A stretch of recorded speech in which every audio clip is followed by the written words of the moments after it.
ikiniga kiramfashe mbuzi icyo mvuga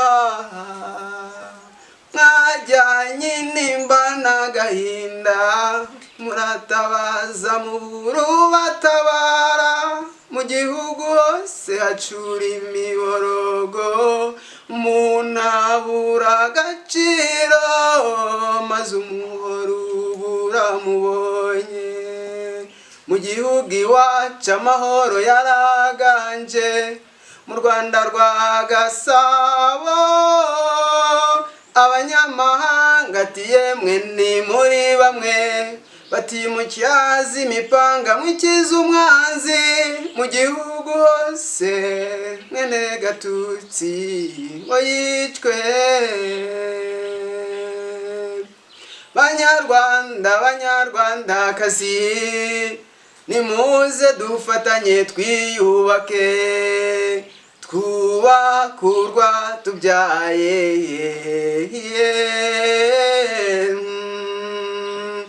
duhumuriza abasigaranye ibikomere bya jenoside yakorewe abatutsi. Songunizo murakoze cyane, reka dukomeze twifatanye n'abanyarwanda hirya no hino mu gihugu ndetse n'abari hanze y'igihugu dukomeze kwibuka jenoside yakorewe abatutsi mwaka w'1994 hano mu Rwanda, ariko nanone twibuke twiyubaka. Abarokotse jenoside bahumurizwe, basangwe, baganirizwe kandi bakomeze bitabweho. Ikindi nuko muri iyi minsi icyo twabwira abantu atari uko kuva uyu munsi turi gusoza icyumweru cy'icyunamo ntabwo duhagaze, ntabwo turekeye aho. Iyi gahunda y'ibiganiro ndetse n'indirimbo z'ubutumwa zirakomeza mu gihe cy'iminsi 100.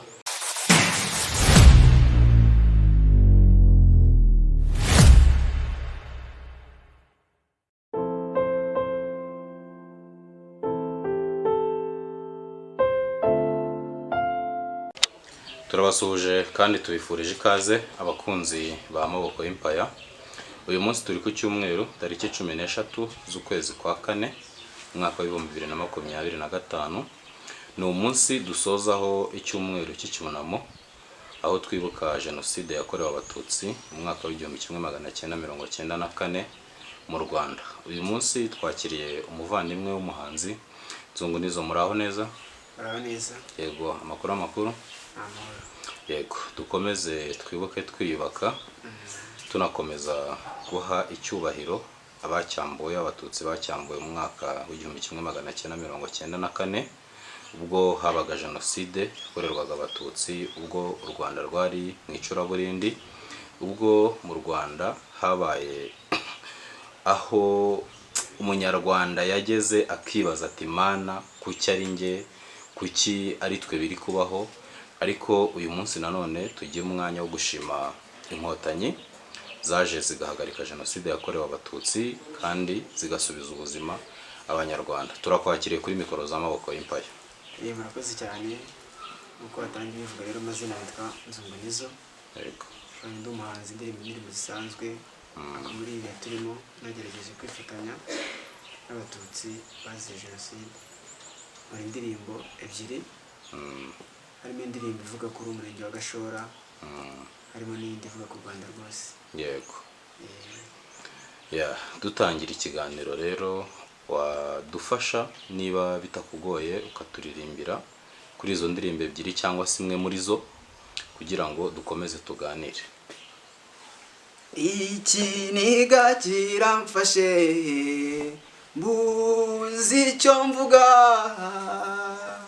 mwajyanye nimba n'agahinda muratabaza muburu batabara mu gihugu hose hacura imiborogo umuntu abura agaciro maze umuhoro ubura mubonye mu gihugu iwacu amahoro yaraganje mu Rwanda rwa Gasabo abanyamahanga ati yemwe ni muri bamwe batimukyaza imipanga mwikiza umwanzi mu gihugu hose mwene Gatutsi ngo yicwe.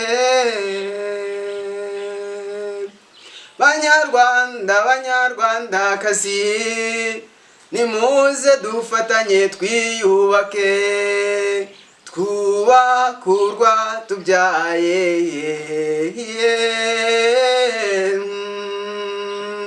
duhumuriza abasigaranye ibikomere bya jenoside yakorewe Abatutsi. Songo nizo murakoze cyane, reka dukomeze twifatanye n'abanyarwanda hirya no hino mu gihugu ndetse n'abari hanze y'igihugu, dukomeze kwibuka jenoside yakorewe Abatutsi mu mwaka w'1994 hano mu Rwanda, ariko nanone twibuke twiyubaka. Abarokotse jenoside bahumurizwe, basangwe, baganirizwe kandi bakomeze bitabweho. Ikindi nuko muri iyi minsi icyo twabwira abantu atari uko kuva uyu munsi turi gusoza icyumweru cy'icyunamo ntabwo duhagaze, ntabwo turekeye aho. Iyi gahunda y'ibiganiro ndetse n'indirimbo z'ubutumwa zirakomeza mu gihe cy'iminsi 100, ariko nanone kwibuka bihoraho. Nibyo dukora buri gihe nk'urubyiruko, dukwiye gushishikariza abantu by'umwihariko kurwanya no kurandura burundu ingengabitekerezo ya jenoside, kurwanya amagambo yose ahembera urwango ndetse n'ivangura rishingiye ku moko.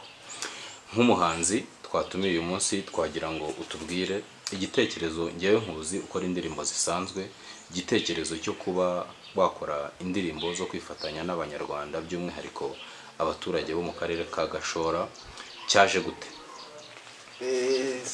No mu karere ka Bugesera. Ubwo mu cyahoze ariko mene Gashora. Nabashije kuba nagira ngo nyine buri murenge ugira amateka. Umunyeshoza indirimbo yakoze ya Gashora turibuka, ariko habonetsemo amazina y'abazize jenoside bakeya bagaragara muri iyo ndirimbo. Bavuze no kugira ngo umurenge ugire amateka yawo yihariye, mpera ku murenge wa Gashora bakorera indirimbo yitwa Gashora warababaye. Indirimbo ifite iminota 14 n'amasaga 58. Havugwamo utugari, buri kagari kose uko Gashora ifite utugari 5. Buri kagari harimo abanyakwigendera bazize jenoside. Buri kagari agendera nkagera ku mucikacumu akampa amateka, akampa ubuhamya, akampa biriya uko byari bimeze. Aribwo nahise nicara ndahanga, mfata umwanya wo guhanga indirimbo ikubiyemo amateka ya Gashora yose. Ubwo rero maze gukora iyo nubwo nahise nkora indi ivuga ku Rwanda rwose, ihumuriza babandi, ihumuriza abasigaye, dufatanya nyine no gufata mu mugongo abarokotse. Nyuma rero gukora iyo ngiyo ya Gashora, ubu nahise mvuga ati nzongera ntambuke no mu yindi mirenge, kuko uyu murenge wa Gashora uri mu cyahoze ari komine. Komine rero igizwemo n'indi mirenge igiye itandukanye. Umurenge wa Juru harimo wa Ririma, harimo wa Rweru, harimo za Karira nyine ngo ziri muri Ririma nazo, harimo namyo. Icyo ni cyahoze ari komine Gashora muri iyo mirenge yose. Kandi naravuze ngo kuva nkozi y'umurenge wa Gashora kuko ariho mbarizwa, bajya bavuga ngo inka mu kurisha ngahera ku rugo. Nahereye mu rugo ahari kugira ngo mbakore amateka, kuko ziriya ndirimbo zirabikwa kugira ngo zijye zihora zisubizwamo, noneho abana bazavuka mu gihe kizaza bazafata ayo mateka. Yego, ni ukuvuga ngo ubu watangiye gukora indirimbo y'umurenge wa Gashora, ukora n'iya rusange yo kwibuka.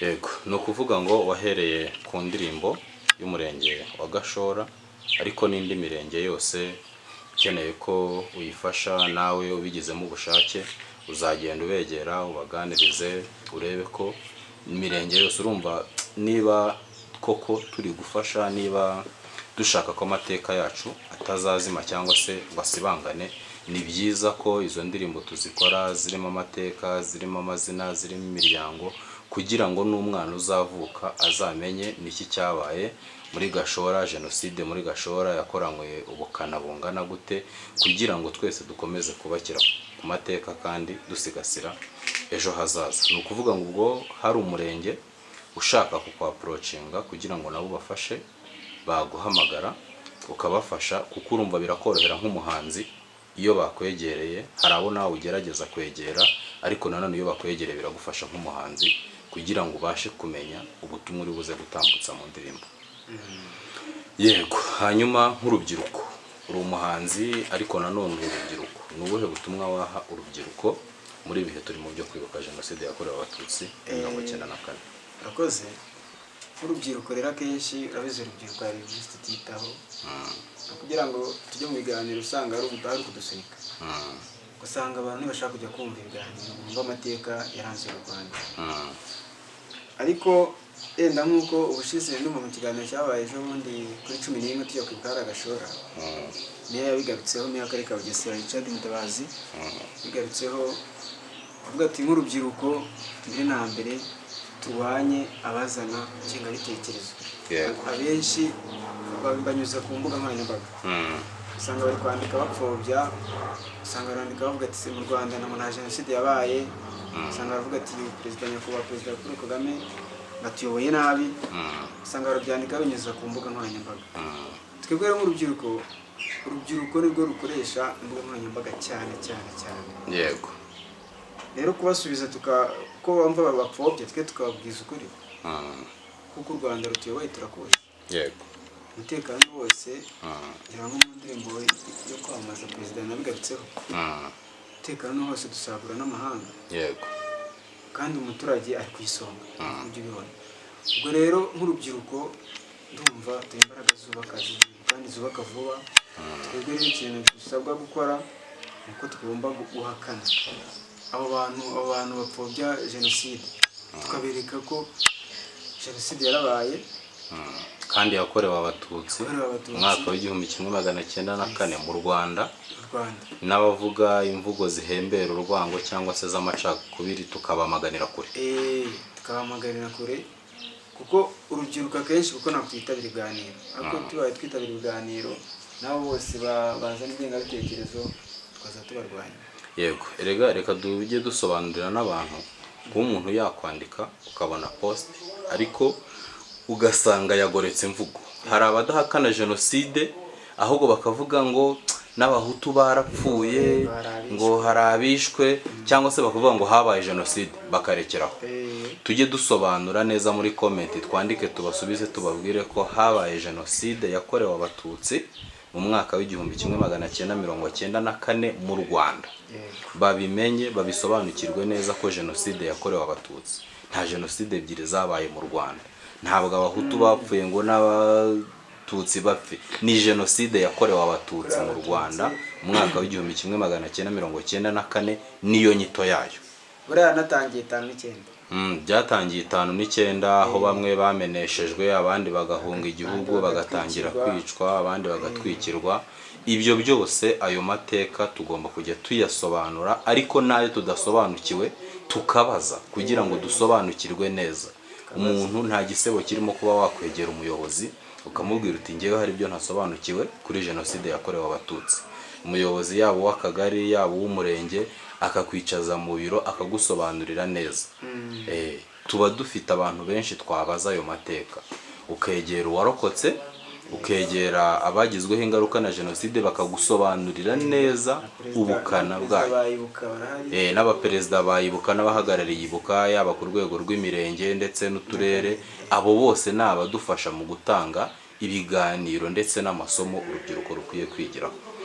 Hanyuma nk'umuhanzi ubona ari uruhe ruhare rw'abahanzi mu kurwanya ingengabitekerezo ya jenoside? Buri umuhanzi avugira mu ndirimbo. Yego. Cyangwa se mu gihangano wakoze. Buriya kandi indirimbo zirigisha. Indirimbo zirigisha, umuntu atega amatwi indirimbo, ugiye ubona nko mu biganiro abantu bahura n'ihungabana kubera indirimbo bari kumva, bakumvamo abantu babo bazize jenoside yakorewe abatutsi mu 1994 no wakumvamo muri ya ndirimbo wakumvamo za message za ba bantu ugahita bigukora ku mutima se nibuka ukibuka ibintu byose wagiye ubona muri ibyo bihe bigatuma nyine hatabaho kwibagirwa hatabaho gupfobya nabo bapfobya tukabona uko tubakebura ubwo rero ko indirimbo zigenda zigucengera umutima indirimbo zigenda zisohoka ubundi zirimo ubutumwa bigukora ku mutima aho ujya kumva umuntu yahungabanye indirimbo yumvishe ikahita imusubiza muri bya bihe byahise ukuntu byari bimeze ukuntu birukankaga mu miburo y'amasaka birukankaga mu ishyamba ukuntu bararaga amajoro noneho nk'uwatanze ubuhamya agashora ejo bundi yavuze ukuntu babarisha inzuki yego narabyumvise kuko nanjye nari mpari ubugome ndengakamere yego yanadusobanuriye inzira ye tutatinya kuvuga ko ari inzira y'umusaraba uburyo yarokotse uburyo abavandimwe be bishwe uburyo ababyeyi be bishwe n'uburyo yanze kureba urupfu bishemo umubyeyi we ari we mama we umubyara buriya buhamya narabwumvise numva nanjye bunkoze ku mutima ari nayo mpamvu nk'urubyiruko tudakwiye guha agahenge abantu bose barwanya igihugu abantu abo ari bo bose bapfobya kandi bagahakana jenoside yakorewe abatutsi mu Rwanda ntago dukwiye kubagaha agahenge dukwiye kubarwanya kandi twivuye inyuma yego hanyuma muri ibi bihe abagizweho ingaruka na jenoside yakorewe abatutsi abarokotse abana bavutse cyangwa se batabashije kumenya ababyeyi bakeneye kuganirizwa bakeneye kwitabwaho tubabe hafi tubahumurize kandi tubasange hari ikiganiro nahoze ndeba kuri televiziyo Rwanda ni cy'umukobwa witwa Rosalinda warokotse mu gihe cya jenoside ariko kugera uyu munsi aracyashakisha imiryango yiwe kugira ngo arebe ko nibura niba hari uwarokotse abashe kumenya bamwe mu bo bafitanye isano urumva bari igikomere nyuma y'imyaka 31 ntuzi uwo muvukana ntuzi papa ntuzi mama nta nyogosenge tunaboneraho no gushimira uriya mubyeyi wamureze uriya mubyeyi wamubereye hafi wamubaye hafi yakemera kuba umubyeyi wakemera kuba papa akemera kuba mama nubwo yakabaye ari nyirakuru so nawe tumushimire dukeneye abantu nk'abo yego dukeneye abantu bafite yamureze kuva kiri umwana yego kugeza ubu nabonye maze kuba inkumi ni inkumi rwose kandi urareba ukabona ko yarezwe mu mvugo yiwe mu mico yiwe mu myitwarire ubona ko ari umwana ufite ikinyabupfura ntago yaheranwe n'agahinda ntago yaheranwe n'amateka ariko tunaboneraho gukomeza gusaba abantu agaragaza ni nk'inkovu ariko yego hano ariko itari inkovu ahubwo hasa naho hitse hasa naho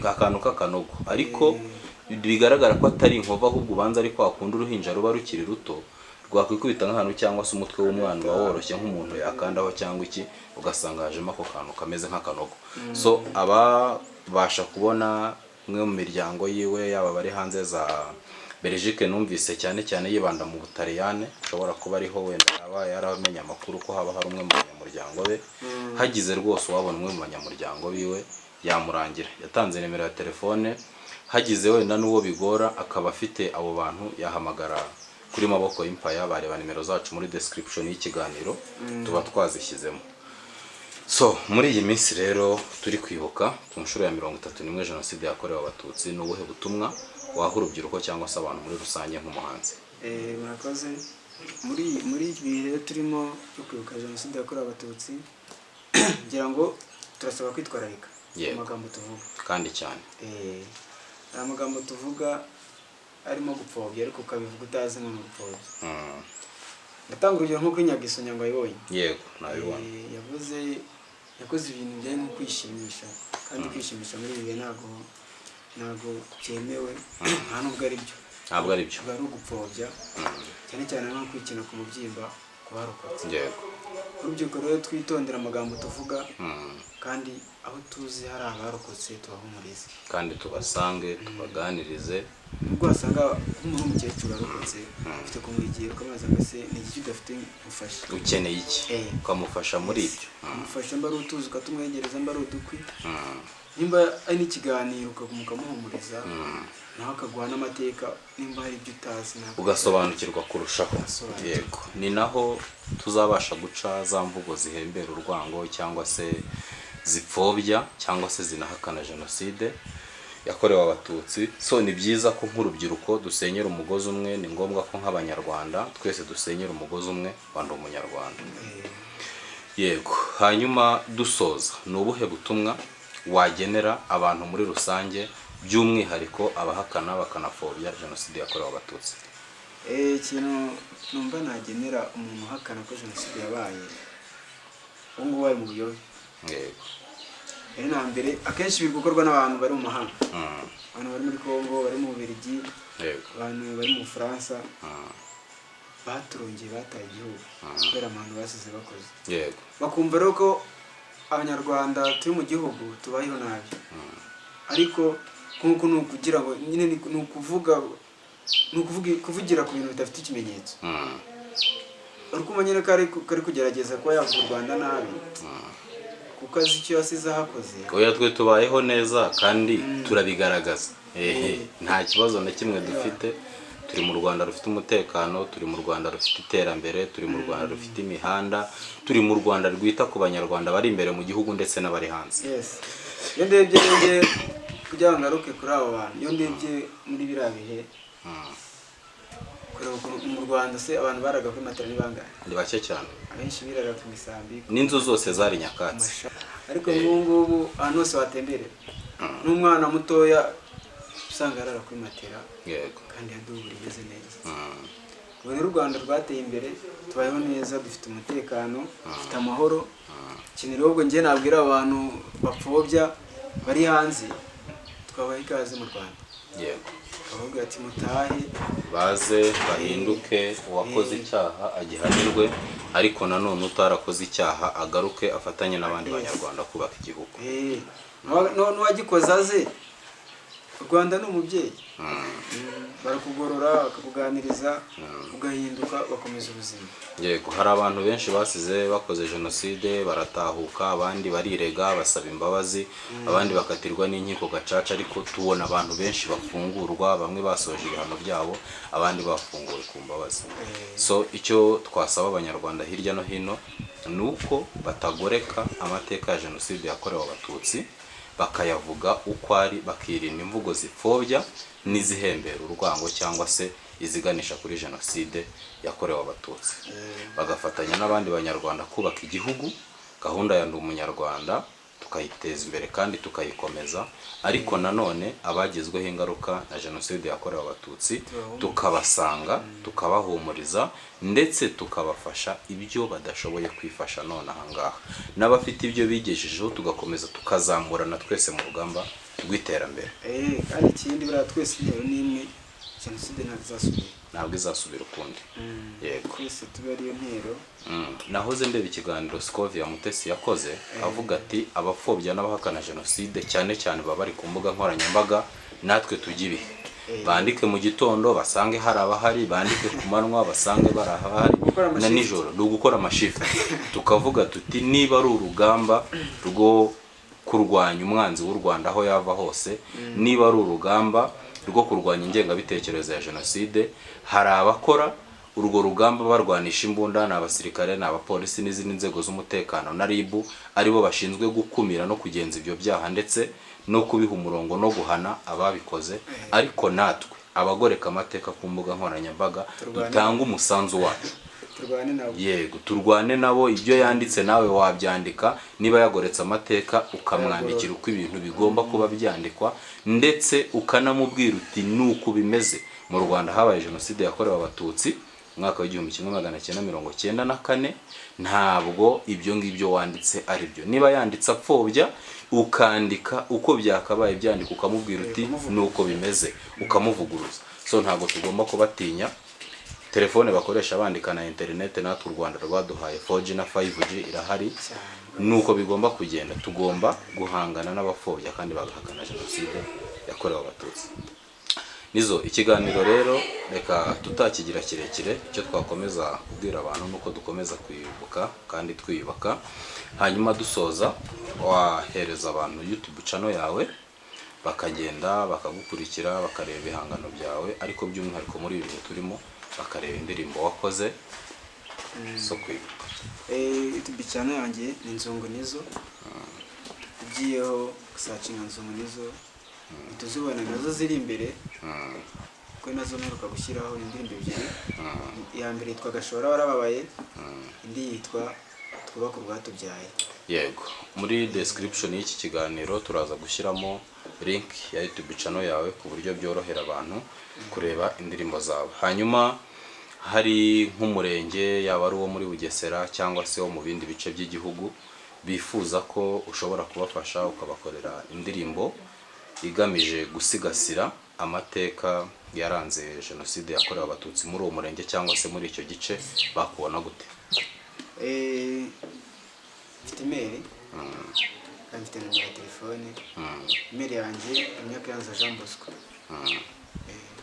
Ubwo numero ya telefone ni ngombwa kwitanga nayo? Okay, turaza gupininga nimero ya Maboko y'Impaya muri iki kiganiro, kuko urumva ibiganiro dukora birebwa n'isi yose, ushobora gusanga ariho n'ibyo bigarasha biguhereye bigahita bikwataka, ariko turapininga nimero yacu y'akazi ku buryo umuntu ushobora gukenera nimero yawe yatwandikira muri comment tukamuhereza nimero yawe tukaguhuza nawe. Yego, so banyarukire kuri YouTube channel ya Nzungu Nizo barebe ibihangano byawe, ariko by'umwihariko muri ibi turimo barebe izi ndirimbo ebyiri washyize hanze mu minsi ishize zigamije gutanga ubutumwa muri ibihe turimo byo kwibuka jenoside yakorewe abatutsi mwaka wa 1994. Yego, hanyuma turagushimiye kuba witabiriye ubutumire bwacu, tuzajya tuguhamagara kenshi kuri Maboko y'Impaya kugira ngo uganirize abantu unatunyuriremo mu mateka nk'umuntu usura abantu benshi barokotse jenoside yakorewe abatutsi, nk'umuntu ugera ku miryango myinshi, nk'umuhanzi ufite amateka manini kandi menshi ushobora gusangiza abantu. Yego, so turagushimiye kubw'umwanya wawe. Murakoze cyane. Yego, niki wabwira abantu dusoza? Ikintu nabwira abantu nuko dukomeza kwibuka kandi twiyubaka, tuduheranwe n'agahinda, ngo twumve ko twakwicara tugacika intege, ahubwo dushyiremo imbaraga. Yego, abasize u Rwanda rutameze neza bazabutungurwe no kubona twarateye imbere nk'uko bimeze, nk'uko abafitiye ishyaka u Rwanda ni benshi kubibona mu bihugu bigiye bitandukanye. Kuri twebwe twirengagiza ibyo twumva, ahubwo dushyiremo imbaraga dukora. yego, Cyo nabwo rero ndabakunda cyane, kandi ikindi umufollowing. yego, bajye kuri YouTube channel yawe Nzungu Nizo bakore subscribe, basharinge indirimbo zawe zigere ku bantu benshi, hanyuma dukomeze twiyubakire u Rwanda. Yes. Murakoze cyane kuri mikoro za Maboko y'Impaya, ibiganiro byacu nakagaruka. Sasa murakoze. Yego.